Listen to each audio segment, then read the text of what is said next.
Dark Crisis is the big event happening within DC Comics. The multiverse is coming to an end, and the Justice League has been transported into their own personal worlds.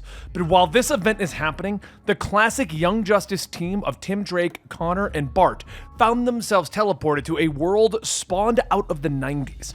As they were trying to break free of this world, this reality's Justice League refused to let them, leaping into battle. This is the Comicstorian channel where I create audio dramas of your favorite comic books, and I bring them to you here on YouTube. This allows you to know what is happening in the world of comics so that you can keep up and add them to your collection. Today we're going to be covering Dark Crisis Young Justice issue number 4, then Worlds Without the Justice League, Wonder Woman. Today's episode is brought to you by us over at our podcast channel, Absolutely Marvel and DC. Make sure you check it out and stay up to date on your superhero movie and show news. There was hardly any time to think before Tim, Connor, and Bart were facing off against the alternate reality versions of the Justice League of America and the Titans. The three quickly spread out to begin taking out their own groups, but as Tim moves away calling out to the others, Connor can't hear him for some reason. Tim shouts that someone is messing with the sound waves, and while Bart can somewhat make out what he is saying, Connor asks if those other guys had even said anything. But there is something that Connor at least notices while fighting. This whole thing, they're not winning or losing, and this is supposed to be when they were in their prime. The other heroes had nothing on them, so what if they just stop fighting? These guys are only fighting because they are resisting the world. They have been beaten, bruised, and battered in the real world, so what if they make a new start here? What if they stop trying to make a good thing bad?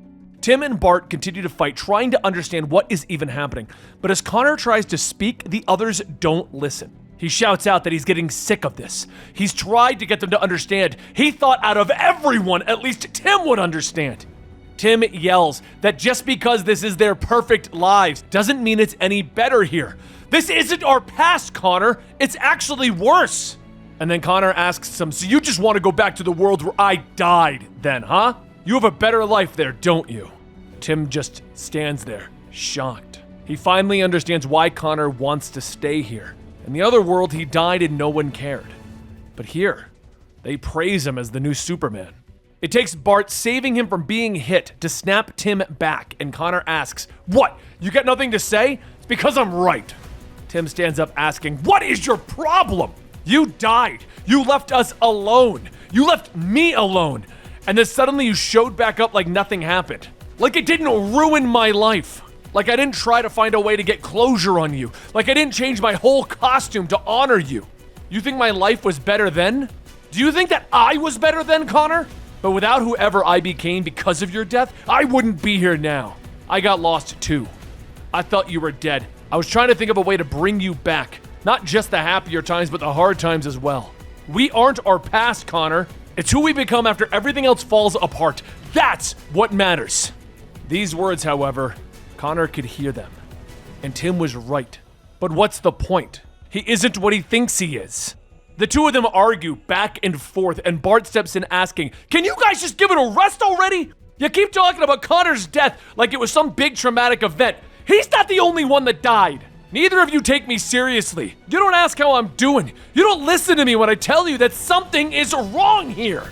We got thrown back in time and we landed here. I didn't care because you became my best friends. It was fun. And then you started to treat me like I was a sidekick. I already get that from the Flash family. I don't need it from you. And now you don't care about anything or anyone or each other." Connor begins to stop him. "Yeah, I've told you, but listen." And Bart stops him. "No, I mean this world. It's filled with our memories, right?" Tim and Connor agree. "Yeah, but the memories are different. Like they aren't our memories. This version of the Mighty Endowed felt intentionally sexist, and Tora, she wasn't much of anything." So Bart asks, "Who, out of all of our villains, would create a world like this?" "Oh, wait. Oh no, I know who this is!" At that moment, a voice shouts, "Haha, you figured it out. Hi, totally excited to meet you guys." Everyone stares at a young man same age as them, and he appears before them. "My name is Mickey Mixelpidalick, son of the great Mr. Mixelpidalick, and I am the Young Justice's greatest fan. Which is why you all have to stay here, or you'll ruin your childhood." And we finally know who is altering the universe around the Young Justice group. I don't even know if this is tied into Dark Crisis or it's just tied in because of the title. But it's time for us to move to the worlds without the Justice League, Wonder Woman. When she was killed, her essence was trapped within a seemingly perfect world so that she could be used as a battery to bring on the Dark Crisis. This is the story in that world. Dressed in golden armor, Diana visits the world of man to attend the second inauguration of Etta Beth Candy, the President of the United States. As Etta finishes being sworn into office, Diana says that she is so sorry for being late.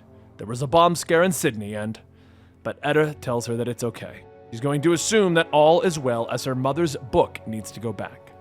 Diana says that she is here to celebrate her friend, and yes, Mother would like that book back. The cameras flash taking pictures, and Diana pulls Etta away, telling her that she has a gift for her, one that she can't donate to the Smithsonian. A few moments later, and Diana flies over the Triad Islands of the Amazons, and Etta hangs on asking if they're going to the capital. And is she sure that everything is okay? Once the other Amazons gather, Hippolyta steps out welcoming Etta to the island and tells her that she has proven her power and wielded it well. For 16 seasons, she sat in the most precarious office of the man's world. This gift that they give is because she defeated her enemies in an ideological battle. The victory in the vote is her. She will do this job for 16 more seasons. And with that, we welcome you as an honorary Amazon. Before long, night comes and the celebration begins, but Etta says that she needs to hurry back. The Secret Service is quite fond of her, but if she doesn't get home soon, Diana tells her not to worry. The Wardens of Kronos have been weaving a tapestry all night. Time hasn't moved since she set foot here. So let them enjoy the night and they can return tomorrow. The celebration goes on without a hitch, and as morning comes, Diana returns to Hippolyta to return the book that Etta used to be sworn in with. As she flies into one of the towers to find her mother, she sees Hippolyta with some of the artisans asking what is going on. Hippolyta tells her that it's just one of their beloved artists going at it again. They're making a sculpture. Diana asks why would Bia the Seer also be here? If Bia made it, she would be curious to see her talent but Hippolyta stops her. No. Diana says that isn't the way that Amazons keep secrets. Hippolyta sighs, telling her that there was a time when she would be angry for implying that she knew better about their people. But they both know. But Diana is ignoring her mother, flying over to see the sculpture, and notices that these sculptures are not works of art, but instead weapons being made, weapons from man's world. Hippolyta quickly grabs one of the swords from the guards, telling Diana to return at once. But Diana dives deeper into the silo as the others struggle to return to her. As Diana falls further in, Hippolyta yells for her to come back, but Diana suddenly lands in a thick black liquid, disappearing within it. Hippolyta turns, shouting at the guards that they may be her sisters, but she has one request: never let her daughter near the Well of Souls. On the other side, Diana finds herself in a cave, stating that this can't be the Well of Souls. Her mother would never let it be so barren and bleak. Then a voice asks, "Were you thrown in too?" If it's true, women always turn on each other in the end. Diana looks over to see Dr. Psycho chained up to the ground as she asks, "What are you doing here? Give me a reason not to cut your throat." Dr. Psycho laughs, and he holds out his arm. "Take a look for yourself. I have nothing to lie about." She wraps the lasso around his arm, and she can see the visions of the man's world and how they are on the verge of killing each other. That is, until the Amazons intervened and showed their strength. It was inspiring as well as scary. But with what destruction humans can make, the Amazons promised to return it all and prove that they were better than them all along. Just then there's a rumble and Hippolyta enters, telling her that she needs to leave. She has triggered something that she could not possibly understand. Diana hesitates, asking how could she do this to this man? And Nubia yells, asking is she blaming her mother for the cruel truth that they all know, the horror that they've all witnessed. Diana asks, what are they talking about? And Hippolyta explains that it was her who made the bargain with Gaia to save man's world. That this man would suffer every day, that they would feed him like a prisoner so that Gaia could drink his blood. It was her who gave up the Well of Souls so that Gaia would heal the earth. But their magic made sure that she remembered nothing from it. They wanted to hide it from Diana, but her relationship to the truth is just too strong. As the ground shakes, Diana asks what is happening. Has she really made man's missiles in their home? And Hippolyta tells her no. She is merely prepared. Bia foretold that when Diana found out the truth, it would cause a crumbling, that their ways would collapse on themselves, so she built them a way out. Diana asks what about Edda? She is one of their own now, and Hippolyta says that she is of the man's world. She wields man's power. As everyone escapes the Well of Souls, the island as a whole begins to rocket into the sky, as one of the Amazons tells Diana to leave Gaia, her sacrifice to consume. It is time that they leave the planet of man. Leave it to the men who destroyed it. They will find a new mother among the stars and return to their home when it is healed and liberated. Diana asks if this is how they make her choose between their world and man's once and for all. Then so be it.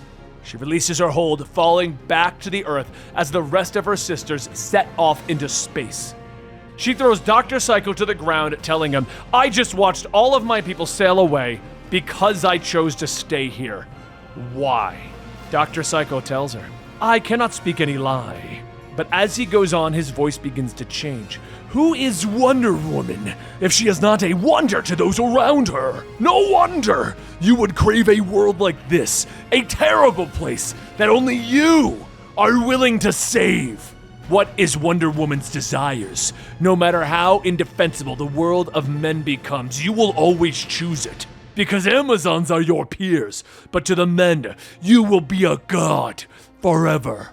And that's what you really want, isn't it? To be a beautiful pariah like me. Diana knocks Dr. Psycho away, telling him that he is speaking of just another vision, more of his foolish head games, just as she thought. What she truly desires is for people like him to be wrong. That is why she chose the world of man, the world of women, because of women like Edda. She pulls back on the lasso, and Dr. Psycho asks if she is just letting him go. She tells him that she saved his life, but now she must save his world, which means that he works for her now. His duty? Make himself a better man. That is the justice that she wants. And that concludes Wonder Woman's story. Now, if you want to know what's going on in the world of Dark Crisis, check out our last video, Dark Crisis number 5, where the Justice League has finally broken free of these worlds. And check back next week as we begin to cover Gotham Knights and we cover the Black Adam movie before coming back around to do more Dark Crisis. If you want to keep up with your favorite comic books, consider joining our channel as we try to keep you caught up as best as we can. Thank you so much. Don't forget to check out Absolutely Marvel and DC, and I will see you next time right here.